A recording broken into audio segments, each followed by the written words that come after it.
Saludos amigos, con ustedes el Padre Wilfredo Martínez en su canal de Tres Amores. A Dios las gracias, a la Virgen y a ustedes también. De verdad que les agradezco. Estaba pensando en días pasados sobre 3 puntos que incluso los encontramos los 3 en las Sagradas Escrituras y que nos indican de una manera muy explícita, muy clara, la universalidad de la Iglesia. El interés que tuvo Cristo de que no solo para Israel, sino para toda la humanidad, su Iglesia. Lo primero que hay que resaltar es el envío misionero de Jesús a toda su Iglesia. San Marcos, en el capítulo 16, que es el último capítulo, en el versículo 15, nos señala con mucha claridad que Jesús le dice: vayan a todo el mundo y lleven la buena nueva. En el último versículo del 16 de San Marcos, es el 20.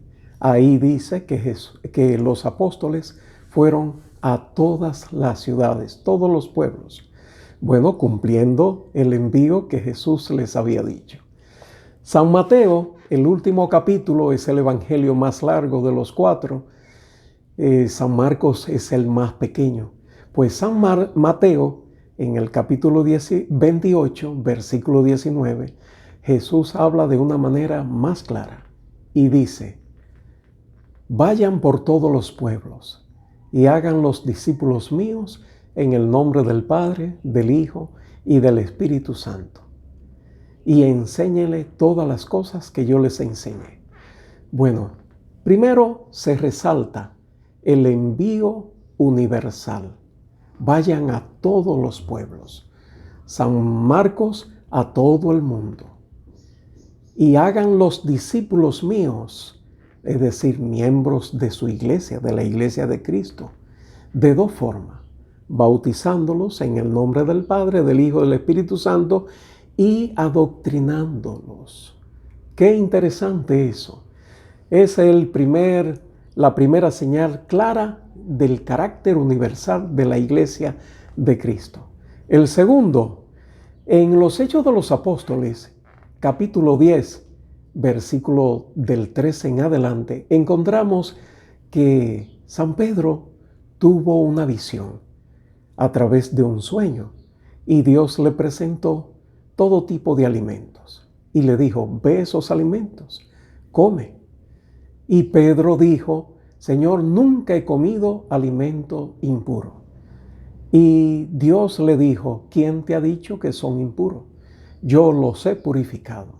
Cuando Pedro despertó, no solo comprendió que ya no habían alimento impuro, sino también que le podía dar cabida a los gentiles, a las personas que eran de otras culturas fuera del pueblo de Israel. Y el cristianismo se abrió así para los pueblos de Grecia, de Asia Menor, y también los pueblos de Turquía, de Egipto y otras culturas, la cultura latina.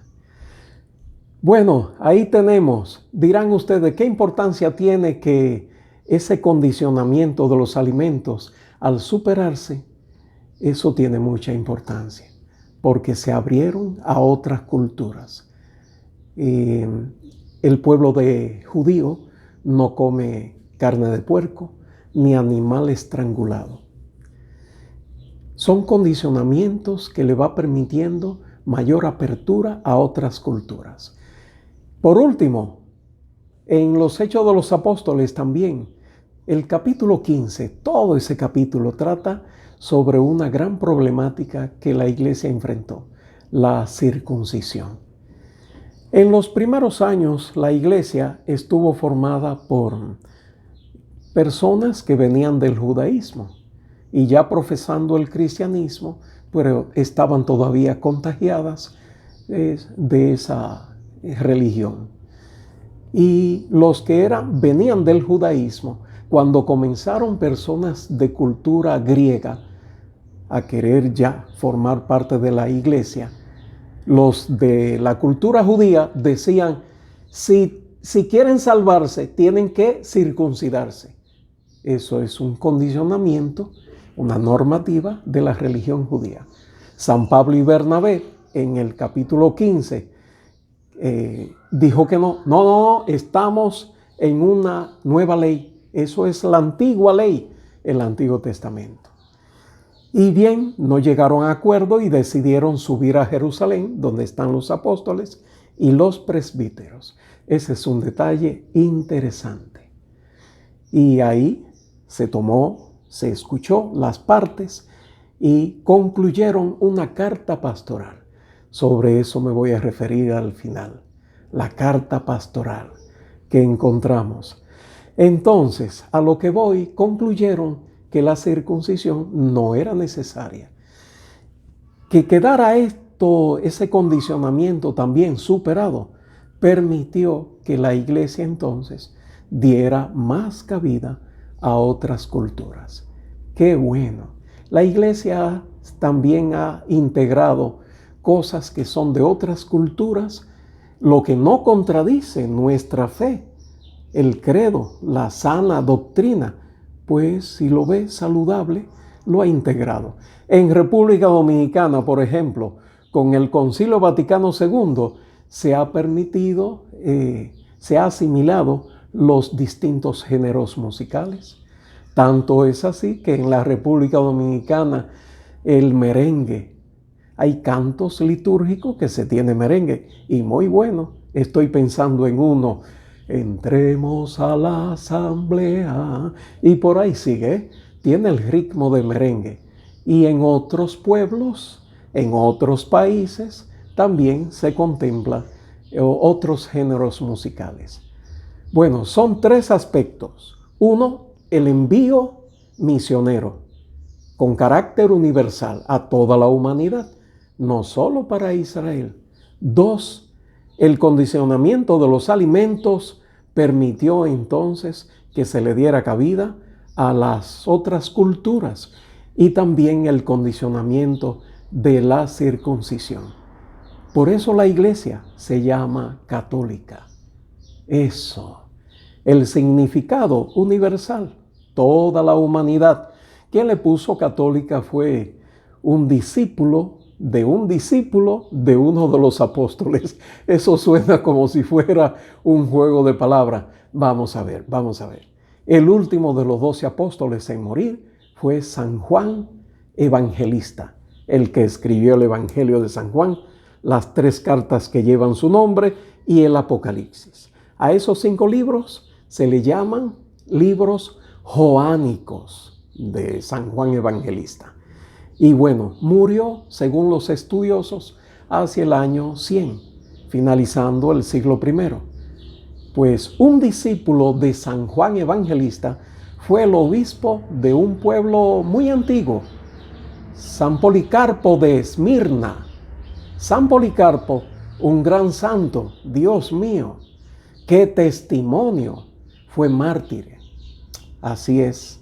Y a pesar de sus casi 90 años, lo torturaron tremendamente. Él, a pesar de su avanzada edad, resistió y hasta le animaban a que negara su fe. Y él dijo, pero si cuando joven no lo hice, ahora que soy viejo, que me quedan pocos días, no lo voy a hacer. ¿Qué dirá la juventud? Oiga, eso es bueno para nosotros los que somos adultos. Pensemos en las nuevas generaciones. El testimonio que ustedes y yo damos, quieras o no, marca la vida de otras tantas personas. Recuerden que yo he compartido con ustedes un estudio sociológico que se llama Líderes Intermedios, que habla de que los seres humanos influimos sobre un determinado número de personas y esa influencia aumenta en proporción a la admiración, agradecimiento, respeto o reconocimiento que se nos haga. Todos ustedes y yo, queriéndolo o no, influenciamos, para bien o para mal, sobre un determinado número de personas. Por eso la vida hay que asumirla con un gran sentido de responsabilidad, no solo con uno, porque también grabé un video donde ustedes y yo representamos no solo a uno mismo, a la familia, a la comunidad, a la institución que pertenecemos, a la región, al país, etcétera. Y también representamos la iglesia, representamos a Dios, porque somos hijos de Dios. Bueno, dije que iba a tocar sobre la carta pastoral. La encuentran al final del capítulo 15 de los Hechos de los Apóstoles. Y dice más o menos así: nosotros los apóstoles y los presbíteros nos hemos enterado que alguno de los nuestros, sin permiso nuestro, les ha escandalizado. Señores, ustedes saben cómo se llama entre nosotros en República Dominicana. Eso se llama un boche en pleno día. Sí, están diciendo sin necesidad, les ha escandalizado con ese bendito tema de la circuncisión.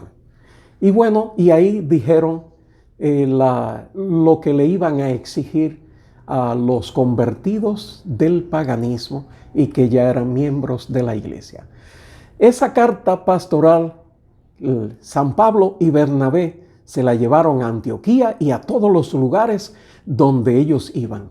Ese era su aval de que esa problemática quedó solucionada de esa manera. Bueno, miren desde dónde viene que la Iglesia de Cristo haga cartas pastorales, no solo en República Dominicana, en todos los países donde esté la Iglesia Católica. Yo les voy a mencionar aquí en República Dominicana, con motivo al Día de la Altagracia y con motivo que es 21 de enero y con motivo al 27 de febrero, nuestra independencia, 2 cartas pastorales. El episcopado dominicano siempre presenta al pueblo, a nuestro pueblo. Pero en el 1942, si no me falla la fecha, ustedes confirmen, los obispos de Holanda decidieron escribir 1942. Me parece que no estoy fallando la fecha. Y si estoy fallando, ustedes me lo pueden precisar. Escríbanme, comenten. Decidieron escribir una carta pastoral que iba a ser leída en todas las iglesias católicas de Holanda contra los nazis. Oiga usted, y unos días antes de ser leída, los nazis se enteraron de eso y le dijeron al episcopado holandés que si la leían iban a tomar preso a todos los judíos que se habían bautizado como católicos. Esa fue una técnica que la Iglesia Católica usó para salvar judíos. Los bautizaba como católicos y ya teniendo esa fe de bautismo, esa documentación, no, nosotros somos católicos, no somos judíos. Pero los nazis eran monstruos, Bueno, los obispos no hicieron caso a la advertencia de que iban a tomar preso y iban a matar a esos judíos que habían pasado a la Iglesia Católica. Se leyó la carta y una semana después fueron recogidos alrededor de 20,000 judíos que sufrieron la muerte en los diferentes campos de concentración que ellos tenían.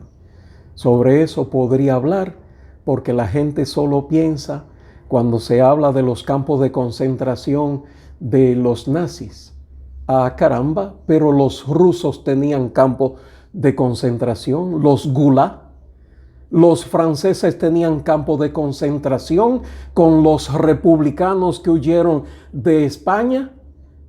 Óigalo bien, sí. Japón, el imperio nipón tenía en Manchuria, así se llamaba el pueblo, el escuadrón 724, me parece, donde hacían campo de concentración, los japoneses, donde hacían experimentos humanos. Bueno, pero abordo el tema, porque el tema de los campos de concentración es muy amplio, muy amplio. He dedicado un poco de tiempo a esa lectura. Pero las cartas pastorales buscan ofrecer un mensaje de orientación, de análisis, para que tomemos conciencia sobre diferentes realidades que en la vida social, en la vida cultural, en la vida política, en la vida religiosa, nos está afectando. Que ustedes y yo sigamos en el camino del Señor. Dios y la Virgen les bendiga.